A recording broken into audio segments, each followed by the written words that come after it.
নমস্কার, তিয়াশার রান্নাবান্নাতে আপনাদের সবাইকে স্বাগত। আজকে শেয়ার করব এই গরমের একটা অত্যন্ত প্রিয় রেসিপি, সেটা হচ্ছে টক ডাল বা আমডালের রেসিপি।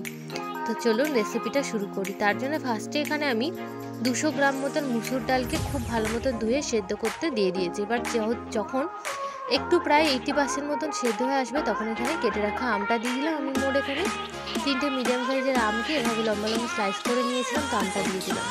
তারপর এখানে হাফ চামচ মতন হলুদ গুঁড়ো, হাফ চামচ মতন নুন, আর এখানে সামান্য একটু পরিমাণে চিনিও অ্যাড করে দিয়েছি। চিনিটা কিন্তু অবশ্যই দিতে হবে, তাহলে কিন্তু টকটা খুব ভালো ব্যালেন্স হবে।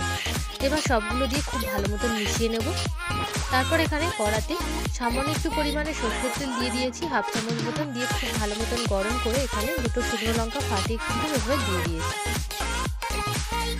এবার শুকনো লঙ্কাটাকে হালকা একটু নাড়াচাড়া করে নেবো। আর এখানে আমি অ্যাড করে দেবো হাফ চামচ মতন সর্ষে, কালো সর্ষে আমি এখানে অ্যাড করেছি। কালো সর্ষেটা দিলেই ভালো হয়, আপনারা চাইলে সাদা সর্ষেও অ্যাড করতে পারেন।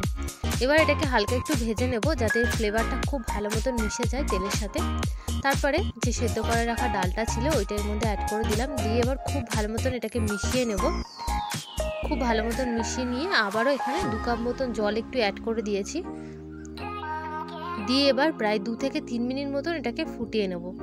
দেখুন 2 থেকে 3 মিনিট মতন ফুটিয়ে নিয়েছি। ডালটার কালারটা কিন্তু একদম চেঞ্জ হয়ে গেছে আর ডালটা কিন্তু একদম পারফেক্ট সেদ্ধ হয়ে গেছে। এবার এটাকে আমি একটা বাটিতে নিয়ে নিয়েছি। কত সুন্দর দেখতে লাগছে দেখুন, খেতেও কিন্তু দারুণ লাগে। এই গরমকালে কিন্তু এরকম এক থালা আমডাল হলে খেতে দারুণ লাগে। তো রেসিপিটা যদি ভালো লাগে তাহলে কিন্তু অবশ্যই লাইক, কমেন্ট আর সাবস্ক্রাইব করবেন, আর আমার চ্যানেলটি সাবস্ক্রাইব করে পাশে থাকবেন।